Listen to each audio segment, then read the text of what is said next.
महोदय छापल्याप्रमाणे सभापती महोदय, महाराष्ट्रामध्ये दररोज सुमारे 4 ते 5 हजार भाडेकरारांचे दस्त हे नोंदवली जात असतात आणि ही सेवा खंडित झाल्यामुळे शासनाचा एक मोठ्या प्रमाणात महसूल हा बुडालेला आहे, नुकसान झालेलं आहे। त्याच्यामुळे नागरिकांनाही विनाकारण एक आर्थिक त्या तिकडे त्रास आणि मानसिक त्रास सहन करावा लागला।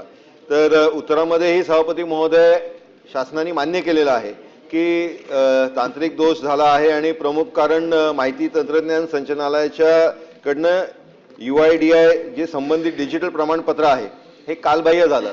तर हे वेळेमध्ये जर आपण या गोष्टींची तपासणी केली असती तर हे एक्सपायर होईस तोपर्यंत ते यंत्रणा अडकून राहिली नसती आणि आज ते जे एक्सपायर झालं आणि त्याच्यामध्ये नोंदणी न केल्यामुळे हे जे नुकसान शासनाचं आणि लोकांचं झालेलं आहे त्या संबंधित अधिकाऱ्यांवर कारवाई करणार का आणि याच्या पुढे या संदर्भातली अशी पद्धतीची कुठलीही चूक होता कामा नये यासाठी आपण काय उपाययोजना करणार?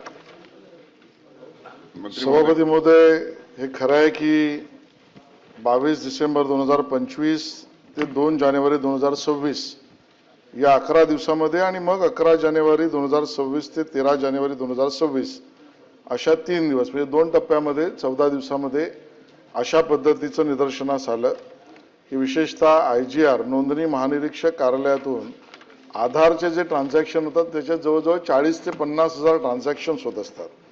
त्यामधले लिव्ह अँड लायसन्सचा प्रकार जो आहे तो स्वाभाविक आहे। घर बसल्या नागरिकांना करार करणे, स्टॅम्प शुल्क भरणे, नोंदणी शुल्क ऑनलाईन भरणे, आधार आधारित ओळख पडताळणी करणे, ई नोंदणी पूर्ण करणे या सगळ्या व्यवस्था आपण लिव्ह अँड लायसन्सच्या संदर्भामध्ये नोंदणीच्या ऑनलाईन 2014 पासून सुरू केल्या।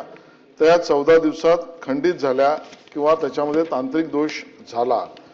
तो तांत्रिक दोषाचं कारण काय होतं अध्यक्ष महोदय? तर आपल्याला माहिती आहे की UIDAI या एका आपल्या ऑथराइज संस्थेशी DITला लायसन्स मिळतं आणि त्या लायसन्स 2 वर्षासाठी असतात। त्या लायसन्स एक्सपायर झालं त्यामुळे ते डिजिटल प्रमाणपत्र हे कालबाह्य झालं।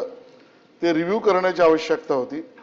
त्या काळात असलेल्या सुट्ट्या हे एक कारण। दुसरं, संबंधित जो SO सेक्शन ऑफिसर होता ज्याला याचं प्रमुख केलं होतं किंवा ज्याची जबाबदारी होती त्याच्यावर विभागांतर्गत कारवाई झावून त्याला सस्पेंड करण्यात आलं होतं वेगळ्या विषयासाठी, या विषयासाठी नाही। या सगळ्या कारणामुळे दिरंगाई झाली आणि म्हणून त्या काळामध्ये अडचण झाली। ती पुन्हा तातडीने आपण पुन्हा सर्टिफिकेट लायसन्स रिन्यू केलं आणि सेवा पूर्ववत केल्या। यात मानसिक त्रास जरूर झाला, अडचण नागरिकांना जरूर झालं, पण त्यामुळे आर्थिक नुकसान झालं असं म्हणणं थोडं संयुक्तिक होणार नाही। केवळ विलंब झाला तरी अशा पद्धतीने यापुढे गोष्टी लायसन्स रिन्यू होण्याच्या आधी वेळेच्या आतच कळली पाहिजे अशा पद्धतीच्या सॉफ्टवेअर अलर्ट सिस्टीम आपण कार्यान्वित करणार आहोत।